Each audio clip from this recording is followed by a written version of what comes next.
வணக்கம். இங்கே பார்க்குறது தான் காசி விஸ்வநாதர் கோயில். காசி விஸ்வநாதர் கோயில் எங்கே இருக்குன்னா, காசி இல்லை, அய்னாவரமில் இருக்குது. அய்னாவரமில் இந்த மாதிரி கோயிலை நான் இப்போ தான் பார்க்குறேன். இவ்வளோ வருஷமாக இங்கே இருக்கேன், இந்த மாதிரி கோயிலெலாம் என்னால் பார்க்கவே முடியல. சூப்பராக சின்ன கோயில், ஆனால் ரொம்ப அழகாக இருக்குது.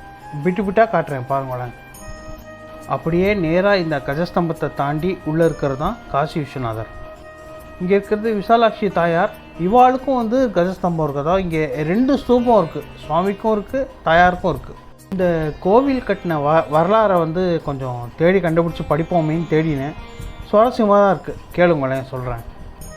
இந்த கோவில் ஈஸ்ட் இந்தியா கம்பெனி, அதாவது கிழக்கிந்திய கம்பெனி காலத்தில் கட்டப்பட்டிருக்கு. அதாவது 300 வருஷத்துக்கு முன்னாடி கட்டியிருக்கிறதா நம்பப்படுறது.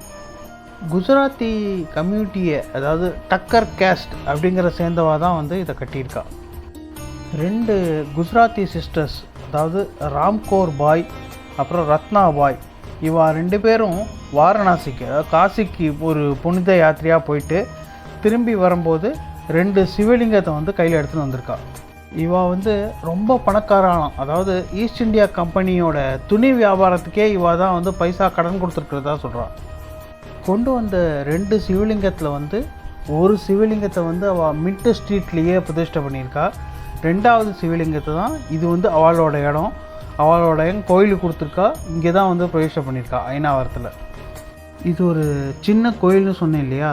அதாவது இந்த கோயிலில் ஒரு சாதாரண கோபுரம், உள்ளுக்குள்ளே தான் கோபுரம் இருக்குது, வெளியில் மொட்டை கோபுரம் மாதிரி தான் இருக்குது. அப்புறம் சன்னதிகள் 2 சன்னதி இருக்குது. ஒன்று காசி விஸ்வநாதருக்கும், இன்னொன்று விசாலாட்சி தாயாருக்கும் இருக்குது. கோவில் குளம் இங்கே தான் சாலைக்கு எதிர்க்க வெட்டப்பட்டிருக்குன்னு போட்டிருக்கு. ஆனால் எங்கேன்னு நானும் பார்த்தேன், என்னால் கண்டுபிடிக்க முடியல. இந்த கோவில் இப்போது ஹெச்ஆர்என்சி கண்ட்ரோலுக்கு கீழே இருக்குது, அதாவது நம்ம கவர்மெண்ட் கண்ட்ரோல் கீழே இருக்குது. இதோட டிரான்ஸ்போர்ட்டேஷன் வசதிகள்னு பார்த்தோன்னா, இது அய்னாவரம் பேருந்து நிலையம் பஸ் ஸ்டாண்டுக்கு பக்கத்துலேயே தான் இருக்குது.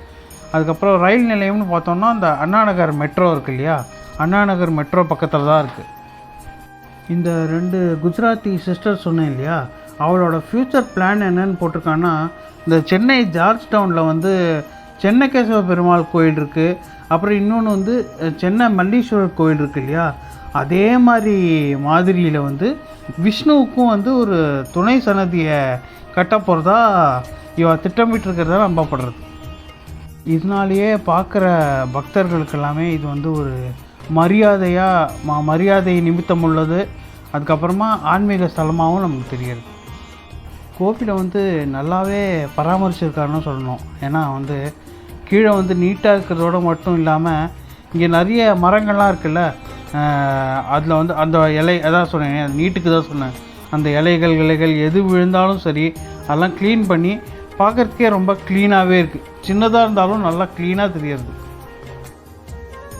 காசி விஸ்வநாதர் வழியாக என்ட்ராகி இதோ இந்த விசாலாட்சி தாயார் வழியாக இந்த கோபுரம் வழியாக வெளியில் போயிட்டோம் நாங்கள்.